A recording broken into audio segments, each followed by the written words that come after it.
The radio crackled to life at 0347 hours, static, then breathing, ragged, desperate. A voice broke through the interference, American, young, maybe 23 years old. "This is Falcon 6, we found it. God help us, we found it." The transmission cut out. When Army intelligence tried to respond, there was only silence. That transmission came from somewhere deep in the Harz Mountains of Germany, April 1945. The war in Europe had 3 weeks left. But what happened in those mountains during those final days would haunt the Pentagon for decades.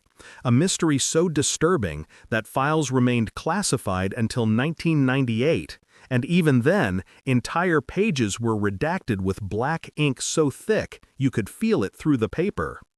If this story already has you hooked, hit that subscribe button, because what happens next will leave you speechless. The unit was designated Task Force Raven, though that name appears in no official order of battle. 12 men, hand-picked. Their commander was Captain James Harrigan, a former archaeology professor from Yale who'd been pulled into Army intelligence after Pearl Harbor. The men under his command weren't your typical infantry. They included a physicist, 2 engineers, a German-speaking lieutenant from Milwaukee, and a handful of rangers who'd seen action from Normandy to the Rhine.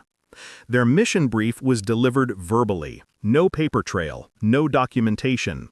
They were told to locate and secure something the Nazis had been working on, something the High Command feared more than the V-2 rockets that were still falling on London, more than the jet fighters that were shredding bomber formations over Germany.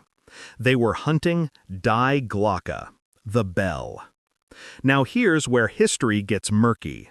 Allied intelligence had been intercepting fragments of German communications since late 1944, coded references to a project so secret that even most SS officers didn't know it existed. The facility was somewhere near the village of Ludwikowice, in what's now Poland, but in April 1945, the rapidly advancing Soviet forces were closing in from the east. And American commanders made a calculated decision. Get there first. Find out what the Nazis had been building. Destroy it or bring it home. Task Force Raven inserted by night, April 10, 1945. They parachuted into the Owl Mountains, the Góry Sowieckie, a region of dense forest and abandoned mining tunnels that dated back centuries. The Nazis had been using these tunnels, expanding them, transforming the mountain into something else entirely. Project Risset. Giant. An underground complex so vast that even today, 75 years later, explorers keep finding new chambers. The Rangers landed in darkness, regrouped, and began their approach. Captain Harrigan's orders were explicit. Locate the facility, document everything, and if possible, capture any scientists alive for interrogation. The first 2 days were standard reconnaissance. They moved through the forest, avoiding German patrols. Scattered Wehrmacht units still fighting, still following orders even as their nation collapsed around them. On the 3rd day, they found the entrance. It wasn't marked, it wasn't guarded. Just a concrete portal built into the mountainside, reinforced blast doors standing open like a mouth. The engineer, Staff Sergeant Bill Kowalski from Detroit, examined the doors and went pale. "Captain," he said, "these aren't designed to keep people out. They're designed to keep something in." Would you have walked through those doors? They descended. The tunnel sloped downward at a 12-degree angle, concrete walls sweating condensation, electric lights still burning. The generators were still running, which meant someone had been here recently. The air tasted metallic. Several men reported headaches within the first 100 yards. The German-speaking lieutenant, Paul Fischer, found documents scattered in an office chamber. Personnel records, supply requisitions, all dated within the last 2 weeks. Whatever had been happening here, it had been happening right up until the moment the facility was evacuated. At the bottom of the main shaft, they found the chamber. It was massive, a cavern that had been hollowed out and reinforced, maybe 200 feet across, 60 feet high. And in the center, bolted to a circular concrete platform, was the device. The men's flashlights played across its surface. It was bell-shaped, about 12 feet tall, constructed from some dark metal that none of them recognized. Ceramic housing covered portions of it. Thick cables snaked away toward generator housings built into the walls. Sergeant Tom Delgado, a physics graduate student before the war, approached it slowly, Geiger counter clicking in his hand. "Captain," he said, voice tight, "I'm getting readings. Not massive, but definitely radiation." The physicist examined the control panels, incomprehensible arrays of switches, dials marked in German technical terminology that even Lieutenant Fisher struggled to translate. Rotation speed, containment field, chrono-displacement coefficient. Fisher's voice trailed off. "Sir, some of this terminology doesn't make sense. It's like they invented new words because the existing language couldn't describe what they were doing." Harrigan made his decision. Document everything. Photographs, measurements, sketches. Kowalski, see if you can figure out how this thing operates. Delgado, get radiation readings from every angle. We've got maybe 6 hours before we need to move. Soviet advance units could be here by tomorrow. They worked through the afternoon. As they did, they began finding other things. A side chamber contained what looked like test results. Pages and pages of typed German, technical data, but also medical reports, photographs. Lieutenant Fisher translated, his face growing darker with each page. "These are test subjects," he said quietly. "Prisoners. They were exposing them to whatever this device does, the side effects." He handed a photograph to Harrigan. The captain looked at it once, then put it face down on the table. None of the other men asked to see it. In another chamber, they found bodies. 7 German scientists and technicians, all dead from gunshot wounds to the head. Execution style. Someone had cleaned house before leaving. Sergeant Mike O'Brien, a ranger from Boston, checked the bodies. Maybe 12 hours old. Whoever did this, they're not far. That's when the lights went out. Total darkness. Then emergency lighting kicked in, dim red bulbs that painted everything in shades of blood. And in that crimson glow they heard it. A sound. Deep, resonant, coming from the main chamber. A hum that you felt in your teeth, in your bones. The bell was activating. "Nobody touched anything," Harrigan shouted. But it wasn't them. Someone else was here. Had been here the whole time, watching, waiting. The hum built to a whine, and the air itself seemed to thicken. Delgado's Geiger counter went crazy, the clicking blurring into a solid shriek. "Radiation levels spiking. We need to get out, now." They ran for the exit tunnel. Behind them, that sound intensified, a bass vibration that made the concrete walls shudder. 2 men collapsed, blood streaming from their noses. O'Brien and another ranger grabbed them, dragging them up the slope. The lights flickered, and in those moments of strobing illumination, Captain Harrigan saw something that would appear in his classified debriefing reports, but nowhere else. He saw a figure standing near the control panels. Not German, not American. Something else. Someone else. A man in clothing that didn't match any uniform Harrigan recognized, manipulating controls with the confidence of someone who knew exactly what they were doing. The figure looked up, made eye contact with Harrigan, and smiled. Then the lights went out completely, and when they came back on 3 seconds later, the figure was gone. The team made it to the surface, barely. 2 men were hospitalized with radiation poisoning. 3 others reported symptoms that military doctors couldn't explain. Temporal disorientation, memories that didn't match their service records, dreams of places they'd never been. The Army classified everything immediately. Task Force Raven was disbanded. The men were separated, sent to different bases, sworn to secrecy under threat of court-martial. But here's what makes this story truly disturbing. 3 days after Task Force Raven's extraction, a Soviet engineering unit reached the facility.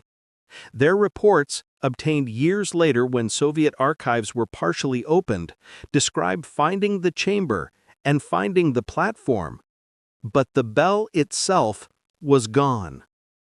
A 12-foot-tall, multi-ton device removed from a reinforced chamber deep underground, transported out through tunnels that would barely accommodate a jeep, vanished in 72 hours. The Americans didn't take it. The after-action reports are clear. Task Force Raven evacuated with nothing but photographs and documents. The Soviets didn't take it. Their own reports express confusion and frustration at finding an empty facility. So who did? And more importantly, how? Was this bravery? Or did these men stumble onto something that should have stayed buried? Here's where the mystery deepens into something that keeps historians awake at night. In 1952, 7 years after the war, Captain Harrigan, by then a civilian teaching archaeology again at Yale, received a letter. No return address, postmarked from Buenos Aires. Inside was a single photograph. It showed the bell. Not in the German facility, not in a Soviet laboratory. In what appeared to be a modern installation, clean white walls, digital control panels, technology that didn't exist in 1952. And standing next to it, wearing a white coat, was the figure Harrigan had seen in the facility, the same man, unchanged, not a day older. On the back of the photograph, one line in English: "Thank you for not interfering." Harrigan took the photograph to Army intelligence. It was classified immediately. He was debriefed again, more intensely this time. When he returned to Yale, he was a changed man, withdrawn, haunted. He died in 1967. In his personal papers, discovered after his death, was a journal entry from April 1945. "We didn't find a Nazi weapon today. We found evidence that someone else is fighting a war we can't see, using rules we don't understand. God help us if they ever decide we're the enemy." Now, the official explanation, the one you'll find if you dig through declassified documents, is that the bell was a failed Nazi experiment in anti-gravity propulsion, that it never worked, that it was abandoned as a dead-end project in the final chaotic weeks of the war, that the radiation, the strange effects reported by Task Force Raven, were simply the result of crude nuclear experimentation with no real understanding of the dangers involved. But that explanation has problems, big problems. First, the engineering. Multiple experts who've examined the photographic evidence, the images taken by Task Force Raven that were eventually declassified, point out that the bell's design incorporates principles of electromagnetic field manipulation that weren't fully understood until the 1960s. The ceramic housing uses materials that match compounds developed for the space program decades later. The control systems show an integration of mechanical and electronic components that would have required manufacturing precision beyond what 1945 technology could achieve. Second, the witnesses. Over the years, other Allied personnel came forward with similar stories. A British commando unit reported finding a similar facility in Norway, empty, recently evacuated, with walls that showed signs of extreme heat exposure in a pattern that made no sense. A French resistance fighter described seeing German officers loading a large bell-shaped object onto a submarine at a concealed dock in early May 1945. a submarine that departed and never appeared in any surrender records. An American P-51 pilot reported engaging a German transport aircraft over the Baltic that was flying at speeds and altitudes that should have been impossible for the aircraft type. And when he damaged it, his gun camera caught footage of a large metallic object visible through a tear in the fuselage before the aircraft descended into cloud cover and vanished. All of these reports were classified. All of them were dismissed as wartime confusion, stress, misidentification. But the consistency is striking. Same time frame, same general description, same sense that something deeply strange was happening in the final weeks of the war. Could anyone else have pulled this off, documenting something this dangerous, surviving to tell the tale? Third, and perhaps most disturbing, are the German scientists. Operation Paperclip brought hundreds of Nazi scientists to America after the war, rocket engineers, chemists, physicists. Many of them were interrogated about advanced German projects. And when asked about the Bell, about Die Glocke, the responses were consistent and unsettling. Some claimed never to have heard of it. Others admitted knowing it existed, but insisted they had no direct involvement. A few, a very few, acknowledged working on aspects of the project, but claimed not to understand its true purpose. One scientist, in a 1947 debriefing that remained classified until 2003, said something chilling. "We were given specifications, blueprints, told to construct specific components to exact tolerances. But the blueprints, they weren't drawn by human hands.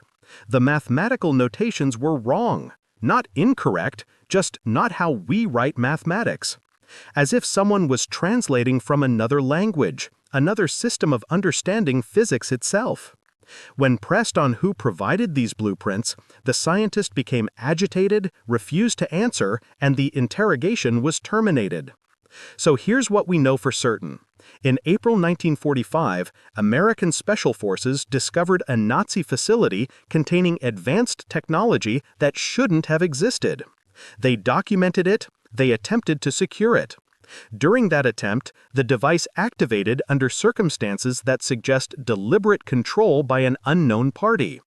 The device was then removed from the facility by unknown persons using unknown methods in a time frame that should have been impossible. Photographic evidence later emerged, suggesting the device still exists in the possession of parties unknown for purposes unknown. And here's what keeps intelligence analysts up at night.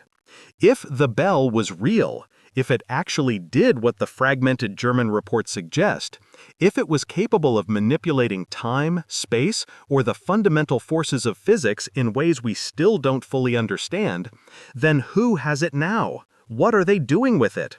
And perhaps most terrifying of all, what if the Bell wasn't a Nazi invention at all? What if they found it? What if they were trying to reverse engineer technology from somewhere else, someone else? The implications are staggering. It would mean that World War II, the most documented conflict in human history, contained secrets that go beyond simple classification. It would mean that some of the bravest men America ever produced, men like Captain Harrigan and Task Force Raven, stumbled onto evidence of something that rewrites our understanding of the war, of history, perhaps of reality itself. And here's the truly unsettling part. Remember that figure Harrigan saw? The one in the photograph from 1952? In 1978, a CIA analyst named Margaret Chen was reviewing declassified German documents from the war, routine work, looking for anything that might have intelligence value decades later. She found a photograph in SS files, taken at the facility in 1944. It showed German officers, scientists, examining early construction of the Bell. And in the background, slightly out of focus, but unmistakable, was the same figure, same face, same bearing, same inexplicable presence. The photograph was from 1944. Harrigan saw him in 1945. The Buenos Aires photograph was from 1952. Same man, not aged, not changed, just there, watching, through years that should have transformed him, but didn't. Chen reported her findings. The document was immediately reclassified. She was transferred to a desk job analyzing Soviet agricultural production. When she retired in 1993, she wrote a memoir. The publisher received a visit from two men in dark suits, who politely requested that certain chapters be removed. They were. The book sold poorly. Chen died in 2001. At her funeral, an older man stood at the back of the chapel, watching. According to Chen's daughter, she'd never seen him before. He didn't sign the guest book. He left before anyone could speak with him. But she took a photograph. She was an amateur photographer, had her camera at the service to document family. When she developed the film, that particular frame was blank, just white, as if something had exposed the negative to pure light. These stories remind us that courage isn't just about facing enemies you can see. Sometimes it's about facing mysteries you can't explain. Captain Harrigan and his men went into that mountain not knowing what they'd find. They documented it. They survived it. They kept the secret for decades, even though it haunted them. That's American courage. Doing your duty even when your duty leads you into darkness. Even when what you discover there shakes the foundations of everything you thought you knew. Would you have made the same choice? Would you have descended into that chamber? Would you have activated that radio transmission, knowing it would create a record that could never be fully erased? The men of Task Force Raven made those choices. They faced the mystery. And maybe, just maybe, by documenting what they found, by surviving to tell the tale, even in classified reports, even in fragmented records that took decades to surface, maybe, just maybe, they gave us a warning. Maybe they gave us a chance to prepare for something that's still out there, still watching, still working according to plans we don't understand. The files remain partially classified. The photographs that have been released raise more questions than they answer. And somewhere, perhaps, in a facility that doesn't appear on any map, in a laboratory using technology we can't imagine, the bell still exists, still operates, still serves purposes that we can only guess at. This is the mystery Americans still can't explain. This is the answer that historians fear. Not because it suggests Nazi superscience. We defeated the Nazis, crushed their armies, toppled their regime. We know how that story ends. No, the fear runs deeper. It's the fear that World War II was fought on more battlefields than we knew. That American soldiers faced more enemies than we documented. That the victory we celebrate, righteous and hard-won, might have been only one chapter in a longer story. A story that isn't finished yet. Task Force Raven completed their mission. They served with honor. They kept faith with each other and with their nation. And when they encountered something beyond their understanding, something that could have broken lesser men, they held the line. They brought back evidence. They told the truth, even knowing that truth would be locked away, perhaps forever. That's the American spirit. Not just courage in battle, but courage in the face of the unknown. Not just fighting the wars we understand, but standing firm when confronted with mysteries that challenge everything we believe. Captain Harrigan wrote one final entry in his journal, dated May 8, 1945, VE Day. The war in Europe was over. The celebrations were beginning. And he wrote this: "We won. America won. Our boys are coming home. But I can't shake the feeling that we didn't end the war. We just ended our part of it. Somewhere, someone is still fighting. And I pray to God they're on our side." These stories remind us why courage matters and why freedom was never free. Subscribe now and join us again for more untold tales of WW2.